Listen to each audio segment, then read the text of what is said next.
Hello everyone. So today we will going to start a new chapter and the name of the chapter is A Cold Night. So let's begin the chapter. Chapter 7, A Cold Night. About the chapter. In the given chapter, it is told that with what kind of difficulties Indian farmers grow their crops, but still they get nothing. All their profit goes to the money lenders in the form of interest. In this story, also, there is a farmer named Halku who is troubled by the cold weather and the money lender, and in the end, also, he has to remain empty handed. अब इस given chapter में ये बोला जाता है कि किस तरीके की डिफिकल्टीज इंडियन फार्मर्स को फेस करनी पड़ती हैं जब वो क्रॉप्स को ग्रो करते हैं, तब भी उनको कुछ नहीं मिलता। उनका सारा का सारा प्रॉफिट जो है वो मनी लेंडर्स ले लेते हैं इंटरेस्ट की फॉर्म में। तो इसी स्टोरी में भी हम यही एक फार्मर के बारे में पढ़ेंगे। उस फार्मर का नाम था हल्कू, जो कोल्ड वेदर की वजह से उसकी क्रॉप्स को जो थोड़ा बहुत नुकसान हुआ था उसकी, और जो मनी लेंडर ने उसके साथ किया, और इन द एंड ऑल्सो वो तब भी उसको पैसे नहीं मिले, ना उसको प्रॉफिट हो पाया, वो एम्प्टी हैंडेड रह गया। Halku came in and said to his wife, the landlord has come, get the rupees your set aside, I will give him the money. Halku अंदर आया और उसने अपनी वाइफ से बोला कि लैंडलॉर्ड हैज कम, लैंडलॉर्ड आ गए हैं, जो आप पैसे रखे थे inside, I will give him the money, मैं उनको दे देता हूँ। मुनी वॉज स्वीपिंग, मुनी जो थी वो झाड़ू लगा रही थी। She turned around and said, but there are only 3 rupees. वो उनके उसकी तरफ मुड़ी और बोली कि सिर्फ 3 रुपीज ही हैं। If you give them to him, where is the blanket going to come from. उसने कहा अगर ये भी हम इनको दे देंगे तो हम ब्लैंकेट कहाँ से लेंगे। How are you going to get through these cold nights in the fields, और फील्ड्स में, खेत में तुम इतनी ठंड में काम कैसे करोगे। Tell him we'll pay him after the harvest, not right now. और उन्हें बोल दो कि हम उनको बाद में पैसे देंगे, जब फसल आप कट के तैयार हो जाएगी तब हम उन्हें दे देंगे, अभी नहीं। For a moment Halku stood hesitating, थोड़ी देर के लिए तो वो चुपचाप खड़ा रहा।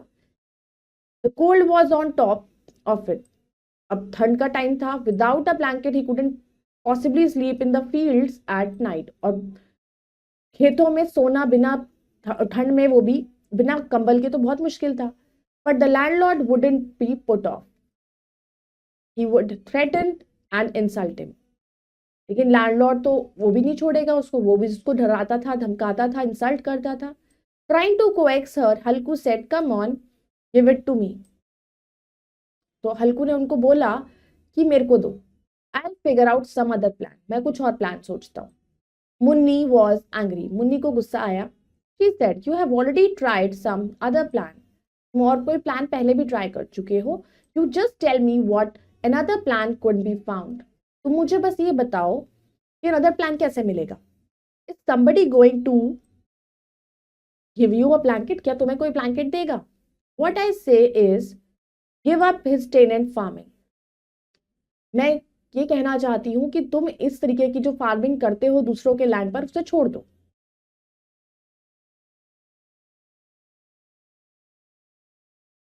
The work's killing you. Whatever you harvest goes to pay up the arrears. उसने कहा जो अब ये जो काम है इससे तुम्हें कुछ भी फायदा नहीं हो पा रहा है, जितना तुम कमाते नहीं उतना ज्यादा हमें लैंडलॉर्ड को देना पड़ जाता है। पर we born just to keep paying off debts, क्या हम सिर्फ कर्ज चुकाने के लिए ही पैदा हुए हैं। Earn some money for your own belly, give up that kinds of farming, कुछ पैसा कमाओ अपने बच्चों के लिए, अपने लिए। लेकिन इसका ये ऐसे थोड़ी है कि जितना हमने कमाया हम उतना ही हमने दे दिया, इस फार्मिंग को छोड़ दो। I won't give you the money, I won't, sadly Halku ने कहा मैं तुम्हें पैसे नहीं दूंगा, हल्कू ने बोला। उसने बोला तो सैडली हल्कू ने फिर सैडली उसने बोला, then I have to put up with his abuse, अगर तुम मुझे पैसे नहीं दोगी तो मुझे उसकी वो अब्यूज करेगा। Losing her temper, Munni said, why should he abuse you, क्यों वो तुम्हें अब्यूज करेगा। इज दिस हिज किंगडम, क्या वो उसका महल है, उसका राज्य है। But as she said it, her brows relaxed from the crown. अब उसके बाद जब वो अपना टेम्पर उसने लूज कर लिया तो उसने कहा वो तुम्हें क्यों अब्यूज करेगा, क्या वो उसका महल है। बट जैसे ही उसने बोला उसकी जो आईब्रोज थी वो गुस्से से उसने ऊंची कर ली। And the bitter truth is Halku's words came charging at her like a wild beast. Even तो हल्कू उससे आराम से भी बात कर रहा था तो उसको वो भी गुस्सा आ रहा था। She went to the niche in the wall, took out the rupees and handed them over to Halku. फिर वो गई और उसने वॉल में जो अंदर जहां उसने जगह थी जहां पैसे रखे हुए थे वहां से निकाले और उसको दे दी। हल्कू took the money and went outside looking as though he was tearing his heart out and giving it away। हल्कू ने पैसे लिए, वो बाहर गया, देखने लगा as though he was tearing his heart out, उसके ऊपर हिम्मत नहीं थी बट उसको देना पड़ा। He would save the rupees from his work piece by piece for his blanket। उसने अपने काम से थोड़े बहुत धीरे धीरे करके जो पैसे जोड़े थे अपने ब्लैंकेट के लिए वो उसको देने पड़ रहे थे। Today he was going to throw it away। With every step his head sank lower under the burden of his poverty। तो अब वो गरीबी में इतनी मुश्किल से उसने पैसे जोड़े थे, उसके हर स्टेप से उसका दिल भारी होता था जब उसको वो पैसे किसी और को देने पड़ते थे। उससे भी पावर्टी का बर्डन नहीं झेल पा रहा था। At night he went to the fields. अब रात को वो फील्ड्स पे गया। His dog Jabra followed him. साथ में उसका डॉग जबरा भी उसके साथ गया। He curled up drawing his knees closed against his chin and said, cold Jabra cold, didn't I tell you in the house you could lie in the paddy straw, so why did you come out here. तो उसने उसको पास बुलाया तो वो एकदम से curl होकर उस नीज के उसमें लेकर उसको बैठ गया दिन और उसको बोला कि ठंड हो रही है, मैंने तुम्हें बोला था कि तुम यहाँ मत आओ मेरे साथ, तुम घर में रहो पैडी स्ट्रॉ में, बट तुम यहाँ पर बाहर क्यों आए। He got up took some embers from the pit and filled his pipe. उसके बाद वो उठा, उसने कुछ लकड़ी का टुकड़ा लिया जो जले हुए नहीं थे और उसको पाइप को फिल करना उसने। जबरा गॉट अप टू, जबरा भी उठ गया। Smoking, Halku said, if you smoke the colds just as bad but at least you feel a little better. उसने कहा कि स्मोकिंग, ने कहा, हल्कू ने बोला, if you smoke colds just as bad but at least क्या होगा स्मोक करने से उसको थोड़ा बेटर फील होगा। Jabra looked at him with eyes overflowing with love. उसने प्यार से उसकी तरफ उसकी आंखों में देखा। You have to put up with just one more cold night. तुम्हें बस एक रात और इस ठंड से झेलना पड़ेगा। Tomorrow I will spread some straws. कल मैं यहाँ पर कुछ स्ट्रॉ बिछा दूंगा ताकि तुम्हें ठंड ना लगे। When you bed down in that you won't feel the cold. और जब तुम उसमें सोओगे, उसमें लेटोगे तो तुम्हें ठंड नहीं लगेगी। Jabra put his paws on Halku's knees and brought his muzzle close. Halku felt his warm breath. तो जबरा ने अपने पॉज को उसके नीज पर रखा, उसको थोड़ा दिलासा दिलाया और उसकी वार्म ब्रेथ उसको फील हुई। When he could no longer bear the bitter cold, he gently picked Jabra up and patting him, he got him to fall asleep in his lap। अब जब उससे ठंड बिल्कुल बर्दाश्त नहीं हो पा रही थी तो उसने जेंटली जबरा को ऊपर उठाया और पैटिंग उसको पैट किया, उसको थोड़ा थपथपाया तो ताकि वो उसके लैप पर सो जाए। He embraced him with the very same affection he would have felt for a brother or a friend। तो वो उसको इस तरीके से उसने ट्रीटमेंट दिया जैसे कि बिल्कुल वैसा ही अफेक्शन जैसे वो उसको एक भाई या एक फ्रेंड से मिलता। Suddenly Jabra picked up the noise of some animals. Suddenly Jabra ने को एनिमल्स की आवाज आई। This special intimacy had produced new alertness in him that ignored the attack of the wind. तो ये जो उसको आवाज आई तो उसे जो लगा कि कोई है, उसके कुछ एकदम वो अलर्ट हो गया एंड जिससे कि वो इग्नोर्ड, उसने विंड के अटैक को इग्नोर किया। Springing up, he ran out of the shelter and began to bark। और एकदम से उठ के वो भागा शेल्टर से बाहर और एकदम से बार बार जोर जोर से बार्क करने लगा। हल्कू whistled and called him several times। अब हल्कू ने विसिल बजाई, सीटी बजाई और उसको बहुत बार बुलाया। But Jabra would not come back to him. But Jabra उसके पास वापस नहीं आ रहा था। He went on barking while he ran around through the furrows of the field।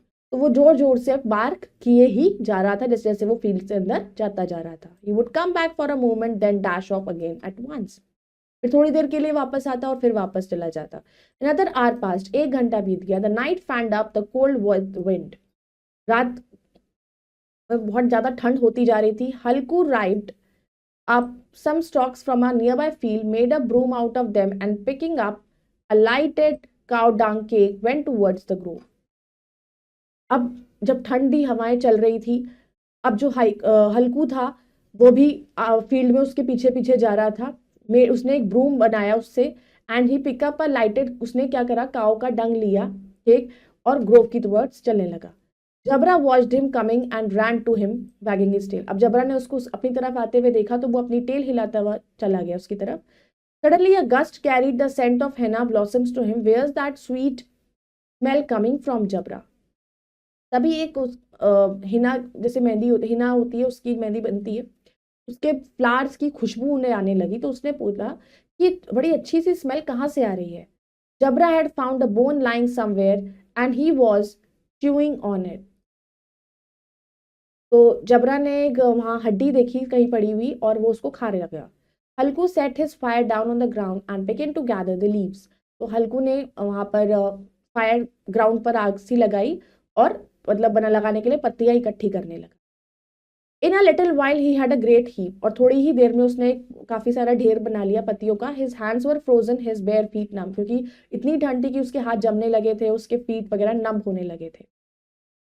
In a little while the fire was burning merrily, और थोड़ी ही देर में आग जलने लगी। The flames leapt upward licking at the overhanging branches. In the flickering light, the immense trees of the grove looked as though they were carrying the vast darkness on their heads. अब वो इतनी तेज ऊपर की तरफ लपटे उसकी उठने लगी तो ट्रीज ऐसे लग रहे थे ग्रोव के वहां के, एज दे वर कैरिंग, क्योंकि डार्कनेस से भरे हुए और उसमें बहुत दूर दूर तक कहीं रोशनी नहीं। In the blissful sea of darkness the fire flight seem to pitch and toss like a bird. तो इसमें इतनी डार्कनेस की जगह पे द फायर फ्लाइट, जब जैसे उसने आग लगाई तो वो थोड़ा सा वहां पर उसको बोट की तरह काम किया। Halku sat before the fire and let it warm him. Halku वहां पर बैठा, उसने थोड़ी सी आग के आगे गर्माहट ली। After a while he took off his shawl and tucked it behind him. उसकी थोड़ी देर बाद उसने अपनी शॉल उठाई और उसको बांध लिया। Then he spread out both feet as though challenging the cold to do its worst. Then उसने क्या करा, आप कुछ टाइम बाद उसने अपनी टुक ऑफ हिज शॉल, अपनी शॉल ली और उसको पीछे बांध लिया। फिर वो स्प्रेड आउट करा उसने दोनों फीट को, as though challenging the cold to its words, क्योंकि ठंड बहुत ज्यादा थी तो उसको ढक रहा था अपने आप को। Victorious over the immense power of the winter he could not repress his pride in his triumph. तो अब इतनी तेज ठंड की जो के आगे वो अपने आप को मतलब बचा नहीं पा रहा था ठंड से, तो उसको बहुत ज्यादा ठंड लग रही थी।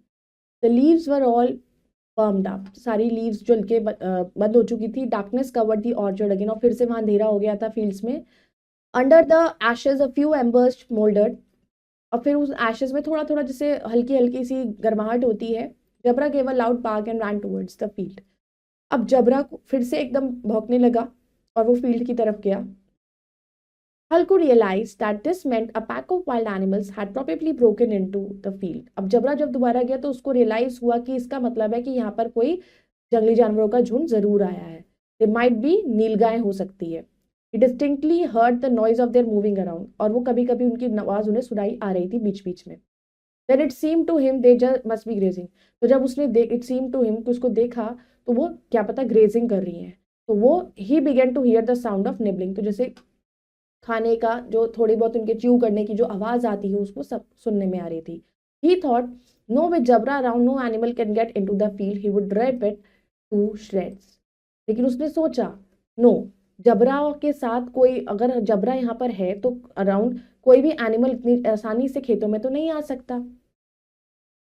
आई मस्ट हैव बीन मिस्टेकन, हो सकता है मैं गलत सोच रहा हूँ। Now there is no sound at all, अब तो कोई आवाज नहीं है। How could I have been mistaken, ऐसे कैसे हो सकता है। He shouted, Jabra, Jabra, Jabra, went on barking and did not come to him. वो चिल्लाने लगा, जबरा जबरा जबरा। जबरा जो था वो जोर जोर से भौंकने लगा और उसके पास नहीं आया। It was so comfortable there is that it seemed intolerable to go to the field in this cold and chase after animals. He didn't stay. बहुत ही मुश्किल था उसके लिए इतनी ठंड में बिना ब्लैंकेट के वो फील्ड्स में उसको एनिमल्स के पीछे भागना पड़ रहा था, लेकिन वो रुका नहीं। He shouted at the top of his lungs, hello, hello, hello. जितना उससे चिल्लाया जा रहा था वो चिल्ला रहा था जोर जोर से। जबरा started barking again. जबरा ने फिर से बाग करना शुरू करा। There was animals eating his field just when the crop was ready. तो वहाँ पर एनिमल्स जो थे वो खेतों में वहाँ पर क्रॉप्स को खा रहे थे जब क्रॉप्स बिल्कुल तैयार थी कटने के लिए। What a fine crop it was, कितनी अच्छी क्रॉप थी। And these crust animals were destroying it, और ये सारे एनिमल्स उसको डिस्ट्रॉय कर रहे हैं। With a firm resolve he got up and took a few steps. फिर उसने रिजॉल्व मतलब मन में सोच कर, ठंड को बिना सोचे उसने फिर कुछ स्टेप लिया। But suddenly a blast of wind pierced him with a sting like a scorpion's, so that he went back and sat again by the extinguished fire and stirred up the ashes to warm his chilled body. लेकिन जैसे ही वो उठ के जाने को खेतों में तैयार था, तो लेकिन इतनी तेज ठंडी हवा चल रही थी कि वो उसको ऐसा चुभ रही थी जैसे किसी ने उसको कुछ मार दिया हो। तो वो ठंड से बहुत ही परेशान हो रहा था, उसको बहुत ठंड लग रही थी। तो वापस जाकर वो वहीं उस आग के पास, बुझी हुई आग के पास ही जाकर बैठ गया और एशेस से थोड़ा थोड़ा उसको ताकि उसकी बॉडी में वार्म आ सके। Jabra was barking his lungs out, the nilgais were devastating his field. Jabra चिल्ला रहा था जोर जोर से, लेकिन नील गाय फील्ड में जो क्रॉप्स थी उसे खा रही थी और खराब कर रही थी। And Halku went on sitting peacefully near the warm ashes, और हल्कू वहीं अपनी हाथों को और हाथों पैरों को आराम दे रहा था। वार्म एशेस मतलब जो थोड़े बहुत बचा कुचा पत्तियां जो बुझ चुकी थी, उससे जो थोड़ा सा स्मोक आ रहा था, उससे वो वार्म करने की कोशिश कर रहा था खुद को। His drowsiness held him motionless as though with ropes. और अब उसको नींद आ रही थी, तो वो एकदम मोशनलेस हो गया। Wrapped in his shawl, he fell asleep on the warm ground near the ashes. और अपनी वो शॉल ओढ़कर वो वहीं ashes के पास सो गया। When he woke up in the morning, the sun was high and Muni was saying, "Do you think you are going to sleep all day? You came out here and had a fine time while the whole field was being flattened." और जब वो सुबह उठा, जब बहुत तेज सूरज की रोशनी आई, तो मुन्नी बोलने लगी कि तुम्हें पता है कि तुम पूरा दिन सोए हो, तुम यहाँ पर आ गए एंड यहाँ पर तुम आकर आराम से सो रहे हो, जबकि पूरी की पूरी फील्ड जो है वो खराब हो गई। Halku got up and said, वो उठा और गया, बोला, then you have just come from the field, तो तुम अभी फील्ड से आई हो? यस, इट्स ऑल ruined, सब खत्म हो गया। And you could sleep like that, और तुम ऐसे ही इसी सोते रहे। Why did you bother to put up the shelter anyway, तुमने कोई शेल्टर भी लेना जरूरी नहीं समझा। Halku sought an excuse. I nearly died and just managed to get through the night and night and you are worrying about your crop. उसने कहा, उसने एक्सक्यूज दिया कि मैं तो ठंड में मर रहा था, वहां पर मैंने किसी तरीके से मैनेज किया वहां पर सोना बिना क्रॉप के चिंता करे बिना। मतलब मैं तो ठंड में वहां पर किसी तरीके से मैनेज कर रहा था, मैं अपनी शॉल से एडजस्ट कर रहा था, और तुम्हें सिर्फ क्रॉप की चिंता है। I had such a pain in my belly, I can't describe it, मेरे पेट में इतना दर्द है कि मैं नहीं बता सकता। The two of them walk to the edge of their land, तो फिर वो जहाँ पर उनका लैंड खत्म वहां तक गए। He look the whole field had been trampled and Jabra was stretched out underneath the shelter as though he were dead. उसने देखा कि पूरी की पूरी फील्ड जो थी वो तहस नहस हो चुकी थी, और जबरा भी वहां पर शेल्टर लेकर वहां कहीं बैठा हुआ था, जैसे बिल्कुल ऐसे पड़ा हुआ था जैसे बिल्कुल डेड हो। They continue to stare at the ruined field को बहुत देर तक वो लोग देखते रहे। Munni's face was shadowed with grief but Halku was content. Munni बहुत दुखी हो रही थी, लेकिन हल्कू बिल्कुल satisfied था। Let's come to the vocabulary. Landlord, a person who rents a house or land. Harvest, the crops that are cut and collected. Hesitating to hold back in doubt or indecision. Threaten to seem likely to do something unpleasant. Insult, to speak or act rudely to somebody. Tenant, a person who pays money to the owner of a land. Frown, to show you are angry or serious. Burden, a responsibility that causes a lot of worry. Poverty, the state of being poor. Ember, a piece of wood that is not burning. Intimacy, the state of having a close relationship. Shelter, a protection from danger or bad weather. Grove, a small group of trees, immense, very big. Triumph, a great, very success or victory. Bother, to disturb, content, satisfied with what you have. Now it's testing time. Now let's do take the correct option and mark it on a sheet. The farmer went on the field with Jabra. How much money did they have? 3 rupees. Munni was not ready to give money to landlord because she wanted to buy a blanket. Whom did Halku fear at night? Wild animal. Halku sat before the fire. Now let's do fill in the blanks. Another hour passed. The fire was dash merrily burning. Her dash released from the frown, her brows. Dash continued to stare at the ruined field. The dash was on top of it, cold. Now write T for true and F for false statements. The landlord was very kind-hearted. False. Halku could not sleep the whole night. False. Halku was very poor farmer. True. Munni went with Halku on the fields. False. Halku wanted to buy a blanket. True. So I hope you all have understood this chapter. You all can go through it once again and meet in the next video with the next chapter. Till then, bye bye. Take care. Thank you.